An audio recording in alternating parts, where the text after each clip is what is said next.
Two cousins who are northeastern Pennsylvania natives are sharing a story they've held close for more than 30 years. The two women were among a series of victims attacked by a serial rapist in Wilkes-Barre in the late 1980s. The rapist was never caught, but the cousins have never given up hope that their case would one day be closed. In this edition of Unsolved, Action 16's Investigates Stacey Lang shares their story. Remember how we were offered the morning after pill? Yes. Pam Fendrock and Anita Fendrock-Janicki share more than blood. The cousins also share a decades-old trauma. It's always been on my mind. It's never left me. It's always there, somewhere. Now they think it's time to share their story. There may be somebody who something happened to them when they were our age, when they were 20 or 25, and it's, 30 years later, and they were never able to talk about it, so maybe now they can. Pam showed us a folder she's held on to all these years. Why did I say that? I don't know. I saved everything, you know what? That details what happened in Wilkes-Barre on June 12th of 1989. It had rained for more than a week straight, and the skies were finally clear. So Pam and Anita went for a late-night walk on South River Street after Pam finished her bartending shift. It was around 2 a.m. They weren't busy that time of night, but we picked the main streets, and we were going for a donut. We were going to walk for a donut and coffee. They heard footsteps behind them and separated to let who they thought was a runner pass. But an arm went around each of their necks, and a man with a gun guided them across South River near West South Street. What's now a park was just woods back then, and very dark. So he had a burlap bag that he put over one of our heads, and then the other one of us, I had leggings on, he used our leggings.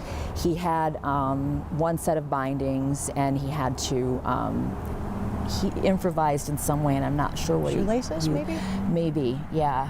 To tie your hands. That improvisation led Wilkes-Barre police to believe the man did not intend to rape two women that night, but he did. He attacked Pam and Anita alongside the Susquehanna River, where the levee wall now stands. The cousins said it felt like forever, but they never left each other.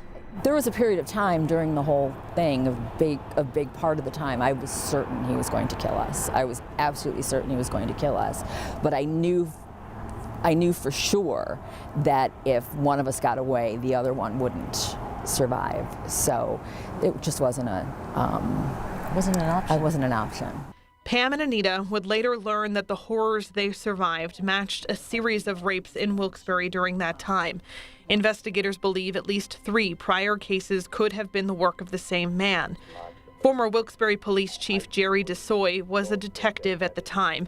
He and his partner took the lead on Pam and Anita's case. I've had other cases I didn't solve, but if there were ever victims that deserved their case to be solved, they were the victims.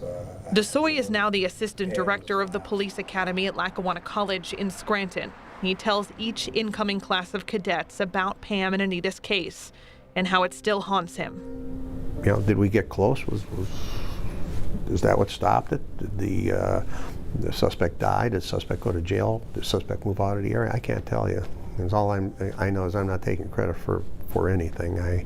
It's an unsolved case in my mind, and it always will be, and it'll be my greatest failure as an investigator.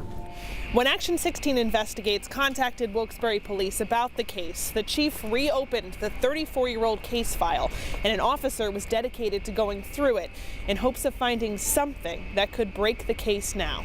Anything that would be helpful to this case. DeSoy says he'll take another look at the file too, though he's never really stopped thinking about it, or about Pam and Anita. The 3 still consider themselves friends. One of Pam's last text to me recently was, "Don't be burdened by this." She's more worried about me being upset about not solving it than the fact that it wasn't solved. That's just the kind of good people we were dealing with here. The cousins credit their survival to having shared that too. They say each anniversary gets a little easier. June 13th, 1990. Dear Pam, thank you very much for your note. As always, it's great to know people care. I hope that you made it through the weekend with a smile. Let's try to get together for lunch or a drink next week. Take care, love, Anita. Yeah. It's just a year later. He didn't win. He didn't win. My life has been affected, but whoever he is, he didn't win. There could be another victory to come.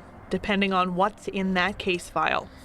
The way evidence is collected in rape cases is a lot different today than in 1989.